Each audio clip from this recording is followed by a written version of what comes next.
अस्सलाम वालेकुम स्टूडेंट्स। तो स्टूडेंट्स उम्मीद है आप सब खैरियत से होंगे। तो जैसा कि हमारा chapter number 7 9 class math new book का चल रहा था, जो कि बच्चों साइंस और आर्ट्स दोनों के लिए सेम है। तो आज exercise number 7 review exercise number 7 को डिस्कस कर लेते हैं। तो इसके कुछ क्वेश्चंस आज डिस्कस करते हैं और देखते हैं कि क्या है इसमें हमें सीखने को मिलने वाला है। तो कह रहे हैं कि find the distance between two points A and B on the coordinate plane. तो हमने ना सबसे पहले क्वेश्चन नंबर 2 में वो कह रहा है कि डिस्टेंस आपने फाइंड आउट करना है। तो सबसे पहले डिस्टेंस का फॉर्मूला आपको पता होना चाहिए। डिस्टेंस का क्या फॉर्मूला होता है? Distance is equal to x2 minus x1 whole का square plus y2 minus y1 whole का स्क्वायर। ठीक है। अब x2 y2 और x1 y1 जो वैल्यूज हैं वो हम निकाल लेते हैं। a क्या है? 2 3 एंड हमारे पास b क्या है? b है 7 8। तो यहाँ पे जो पहला जो पेयर है ये x1 y1 का हो गया और जो दूसरा पेयर है ये x2 और y2 का हो गया। अब ए बी के दरमियान डिस्टेंस फाइंड आउट करना है, तो ए बी का डिस्टेंस हमने इस तरह कुछ करके लिख लिया, उसको हम डी के इक्वल भी कहते हैं और यहाँ पे फॉर्मूले में वैल्यूज पुट कर दो।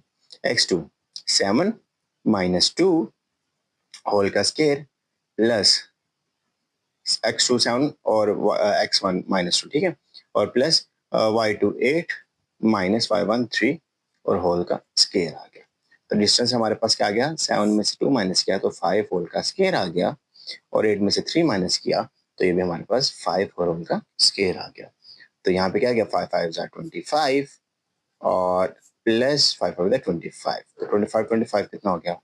50 और अंडर रूट 50। तो स्क्वायर रूट इसका एलसीएम ले लेते हैं 50 का, कुछ हमारे लिए आसानी हो जाएगी। तो ये क्या आ जाएगा? 2 2 जा 4 और 1 कैरी, 2 5 जा 10। सेम। अब आगे दोबारा इसी तरह 5 5 जा 25 एंड 5 1 जा 5। तो यहाँ पे हमारे पास आ गया अंडर रूट 2 मल्टीप्लाई बाय 5 और 5 5 का स्क्वायर आ गया। तो स्क्वायर अंडर रूट से कट गया तो सिंपली हमारे पास 5 और अंडर रूट 2 की फॉर्म में इसका आंसर, दोनों पॉइंट्स के डिवाइड डिस्टेंस का आंसर आ गया। ठीक है। अब क्वेश्चन नंबर 3 की तरफ चलते हैं। तो क्वेश्चन नंबर 3 में वो क्या कह रहे हैं, इसको भी पढ़ लेते हैं, देख लेते हैं। तो कह रहा है कि find the mid point of the line segment joining the points this and this. तो ये दोनों जो पॉइंट्स को एक लाइन सेगमेंट जॉइन कर रही है और उसका वो कह रहा है कि मिड पॉइंट आपने फाइंड आउट करना है। तो सबसे पहले सोल्यूशन में अगर आप को याद हो मिड पॉइंट लिख लें पहले। तो मिड पॉइंट का क्या फॉर्मूला आता था? याद है ना? मिड पॉइंट का फॉर्मूला होता था x1 प्लस x2 ओवर 2 और y1 plus y2 over 2। Simply हमारे पास मिड पॉइंट का फॉर्मूला होता था। अब यहाँ पे जो पॉइंट दिए मैंने इसमें से x1 y1 और x2 y2 पहले लिख लें ताकि हमारे लिए पेयर ऑफ पॉइंट्स को इसमें फर्क करना हमारे लिए आसानी हो जाए। तो इसको कह लो x1 और इसको पेयर के साथ वाले को y1 कह लिया और इस पेयर को x2 और y2 वाला पेयर कह लिया। अब सिंपली मिड पॉइंट निकालना है, तो मिड पॉइंट इसमें वैल्यूज पुट कर लो। तो इनका मिड पॉइंट क्या आ जाएगा? सिंपली हमारे पास यहाँ पे x1 क्या है 4 प्लस x2 क्या है -6 और ओवर 2 आ गया। y1 क्या है? y1 है -2 और प्लस y2 क्या है 3 ओवर 2। सिंपली हमारे पास आ गया। अब 4 -6 तो क्या आ गया? -2 ओवर 2 आ गया और 2 -2 plus plus minus minus 1 over 2 आ गया।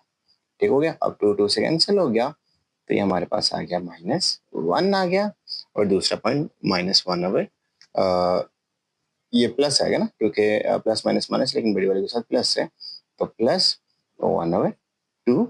सिंपली हमारे पास मिड पॉइंट का इन दोनों पॉइंट्स के दरमियान के मिड पॉइंट का आंसर आ जाएगा। ठीक है बच्चों।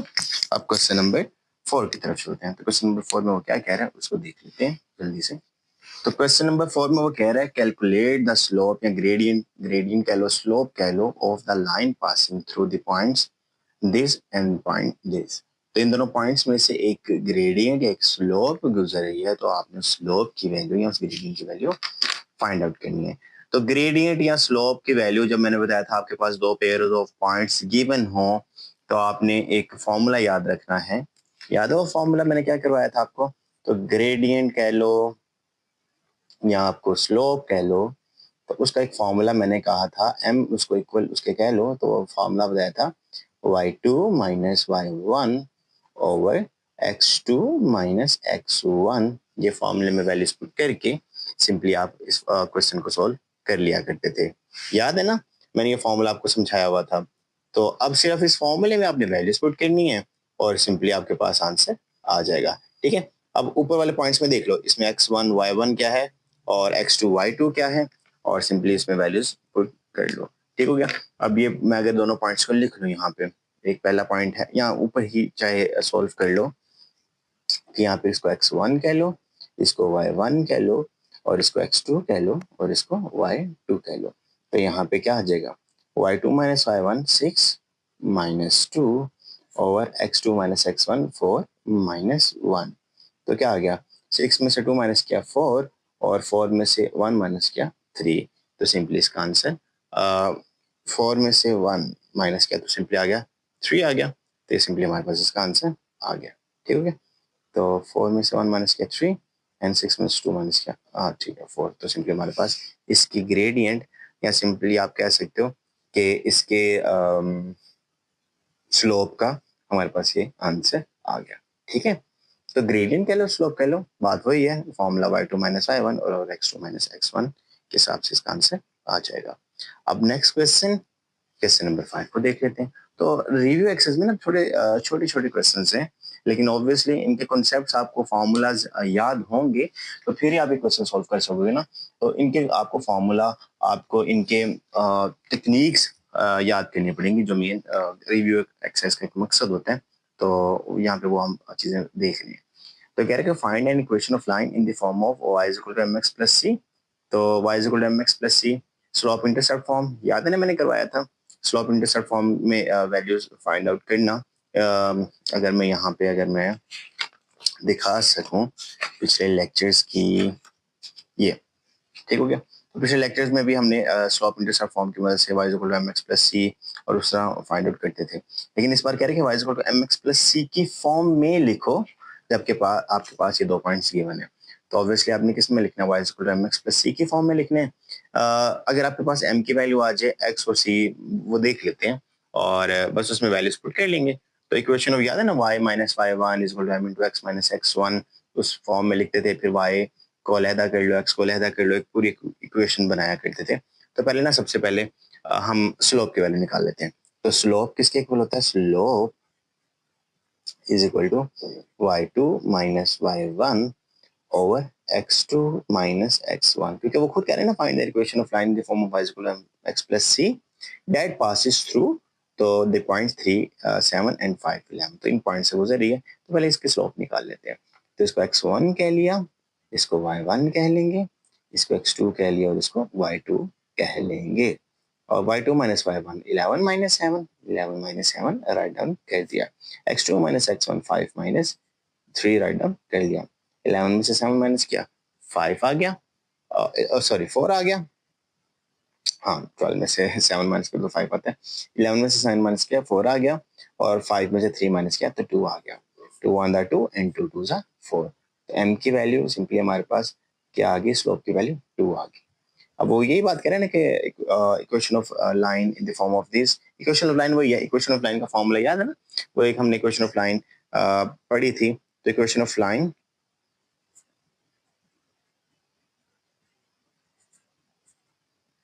इज मतलब पासिंग थ्रू इन पॉइंट से, तो पॉइंट्स लिख लो, इज या सिंपली लिख लो y minus y1 is equal to m into x minus x1। अब यहाँ पे x1 और y1 की वैल्यू चाहिए, तो इस पॉइंट को लिख लेते हैं। ऐसे लिख लो, पासिंग, कोई भी एक पॉइंट ले लो, ये वाला ले लें, पासिंग थ्रू 3 7 इज। ठीक है, अब ठीक है, अब ये बात पूरी होगी तो x1 y1 की वैल्यू यहाँ पे आ गई। ठीक हो गया। तो y एज इट इज रहा, माइनस y1 की वैल्यू अभी फाइंड आउट की थी -7, और यहाँ पे आ गया m की वैल्यू अभी फाइंड आउट की 2, और x एज इट इज आ गया, और माइनस x1 की वैल्यू अभी फाइंड आउट की थी, वो कितनी है 3। ठीक हो गया। तो अब सिंपली इसको प्लस माइनस करो और वैल्यूज का थोड़ी अल्टरेशन करो, तो सिंपली आपके पास ये सॉल्व हो जाएगा। ठीक है, तो इसको देख लेते हैं। तो y माइनस माइनस प्लस 7 आ गया और 2x 2x आ गया और माइनस 2 3 6 आ गया।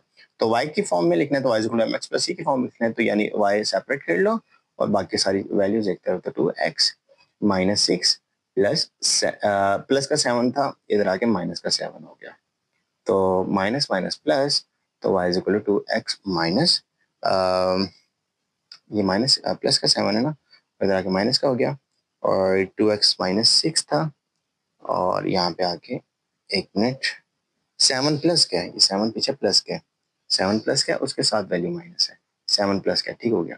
तो 7 माइनस आ गया, इधर आके प्लस का हो गया, तो प्लस माइनस माइनस और बड़ी वैल्यू के साथ प्लस है, तो 2x plus 1 simply y is equal to mx, m और x, और यहाँ पे हेयर लिख भी सकते हो, here m is equal to 2 और c इज इक्वल टू 1 है। तो it is a required equation of line जो कि y is equal to mx plus c की फॉर्म में, और किस में से गुजरी है, 0.37 और 5.1 11 में से गुजरी है। ठीक है, तो यहाँ पे थोड़ा सा मिस्टेक हो गई थी, यहाँ पे 7 पॉजिटिव ही है, तो मैंने 7 को पीछे ना नेगेटिव लिख दिया, लेकिन टाइमली देख लिया तो वो पॉजिटिव है, तो प्लस माइनस माइनस ही होगा। ठीक है, तो वो उधर जाके प्लस हो गया, सिंपली उसका आंसर आ जाएगा। तो अब लास्ट क्वेश्चन आज का क्वेश्चन नंबर 6 देख लेते हैं, और क्वेश्चन नंबर 6 में वो क्या कह रहे हैं उसको समझ लेते हैं, पढ़ लेते हैं। तो क्वेश्चन नंबर 6 में वो कह रहा है कि if two lines are parallel and one line has gradient this, what is a gradient of the other line. तो ऑब्वियसली बस ये याद रख लो कि उसने एक बड़ी ना इंपॉर्टेंट बात आपको यहाँ पे ना डिस्कस करके दे दी, बता दी। जो हमारा मुद्दा था, वो कह रहे कि टू लाइंस आर पैरेलल। तो ऑब्वियसली अगर दो लाइंस पैरेलल है तो उनकी जो स्लोप होती है वो ग्रेडियंट होती है, आपस में सेम होता है। तो बस हमने यही बात प्रूव करनी थी कि उसका ग्रेडियंट क्या होगा, अगर पहली लाइन का ये तो दूसरी लाइन का क्या होगा। ऑब्वियसली जब पहली लाइन दूसरी लाइन के पैरेलल है तो जो पहली का ग्रेडियंट है दूसरी का भी ग्रेडियंट वही होगा। तो बस आप लिख लो कि पहले यहाँ पे लिख लो, इस तरह कर लो, the gradient of first line is equal to 2/3 है। तो फर्स्ट लाइन का ग्रेडियंट 2/3 आ गया, सिंपली ये हमें पता चल गया। अब वो कह रहा है कि गिवन क्या है, दी टू लाइंस आर पैरेलल। तो क्योंकि दोनों लाइंस आपस में पैरेलल हैं तो उसका क्या मतलब हुआ, विच मींस, उसका क्या मतलब हुआ कि जो उनकी स्लोप है, तो slopes of both lines are equal. तो दोनों लाइन की स्लोप आपस में क्या होंगी, इक्वल होंगी, यानी m1 और m2 आपस में इक्वल होंगी। तो हमने m2 यानी स्लोप निकाल ली है, तो यानी स्लोप यानी the gradient of second line is also equal to 2/3, simply हमारे पास आ जाएगा। और ये हमने फाइंड आउट करना था कि फर्स्ट लाइन का ग्रेडियंट ये है, और अगर दो लाइन आपस में पैरेलल हैं तो सेकंड लाइन का ग्रेडियंट क्या होगा। तो ऑब्वियसली अगर दोनों लाइन आपस में पैरेलल हैं तो हमने पीछे पढ़ा था कि दोनों के स्लोप यानी ग्रेडियंट आपस में इक्वल होते हैं, परपेंडिकुलर होते हैं। तो परपेंडिकुलर में क्या होता है कि दोनों की स्लोप्स को जब आपस में मल्टीप्लाई करो तो वो -1 के इक्वल आता है, लेकिन क्योंकि पैरेलल हैं तो पैरेलल में दोनों की स्लोप यानी m1 और m2 आपस में दो लाइंस के इक्वल आती है। ठीक है, तो अगले लेक्चर में बाकी के जो क्वेश्चन 7 8 9 10 है और उसको कवर अप करके इस एक्सरसाइज को खत्म करके हम नई चैप्टर्स को स्टार्ट करेंगे। ठीक है बच्चों।